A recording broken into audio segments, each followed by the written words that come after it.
Hey, Mr. Wind, Andy Taylor here with Red Rock Roofing, where we stand for greatness. I'm here at your home, 14160 Kahler Place here.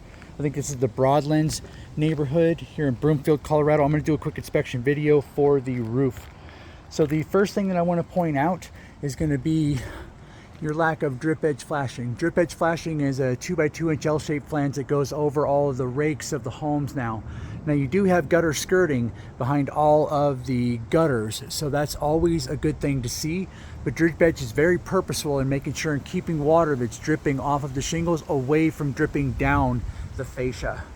So you also have headwall metals here that are exposed. So all of these seams that you can see here that have no sealant at all, these can actually get water forced up in there by wind-driven rain. So we like to cover that up with what's called a beauty course.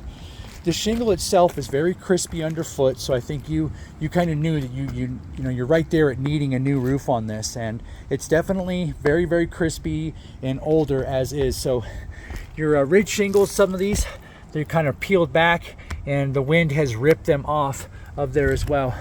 You have lots of box vents out here. Your home would be a perfect candidate for a ridge vent. I'll explain more of that on the top. But you got 3 box vents here ventilating, I believe, the garage here, which is definitely good. I like to see that. Let me make my way up onto the major slope. So again, you've got gutter skirting on the inside of there, which is always good to see. It's all galvanized, it's not painted. You also have what's called felt paper. So this felt paper is very easily to rip.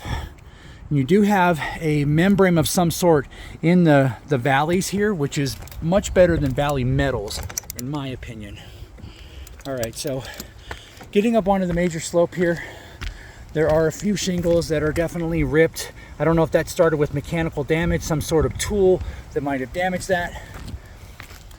You have a couple nail heads that have come through the shingles here, so this one is already emerging, and this might be something you placed yourself to maybe do for Christmas lights or something. Not exactly sure. But big roof, very big roof. Your boot jacks up here, a couple of them are good, but some of them are exhausted, kind of just all split like this. So this lets water into the system. That water runs down this pipe and whatnot, especially during heavy rains. You're probably getting water into that area. That boot jack is good. Your rain cap out here is still doing pretty good. It looks like possibly, no, that's good. It's actually in great shape. There's no hail damage on that, so collateral damage for insurance really wouldn't come into play. You really have a lot of turtle vents up here on the roof, and this ridge is a perfect candidate again for a ridge vent. Same thing over the garage, that ridge over there, your ridge down there, that ridge.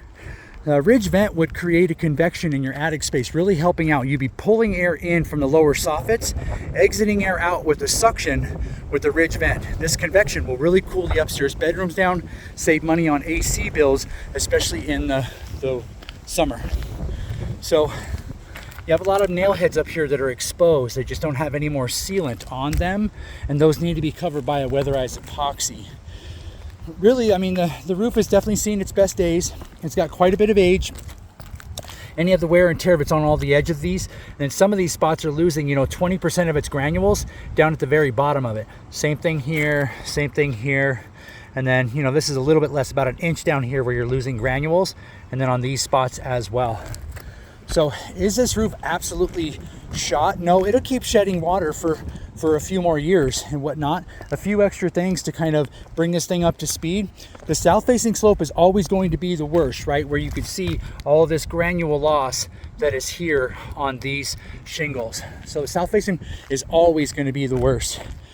We can definitely put together an estimate for you on how to replace this. I'm going to recommend a few things like ridge vent and ice and water on the eaves and things of that nature. The gutters are all still doing really well, which is something I definitely like to see. And again, you're missing that drip edge flashing that is now code. So that goes 2 inches over the fascia, 2 inches back into the shingle, and that encapsulates all the eaves and rakes. It's very purposeful to make sure to keep water running off of the drip edge instead of down the fascia. So again, south facing slope, and you can see all the granule loss. Well, my name is Andy Taylor with Red Rock Roofing. I very much appreciate the opportunity to get out here and to bring you up to speed. If I'm not mistaken, this is one of the par 5 holes on the golf course. I've played Broadlands a lot in my time. So I do thank you, and I'm going to go ahead and sign off.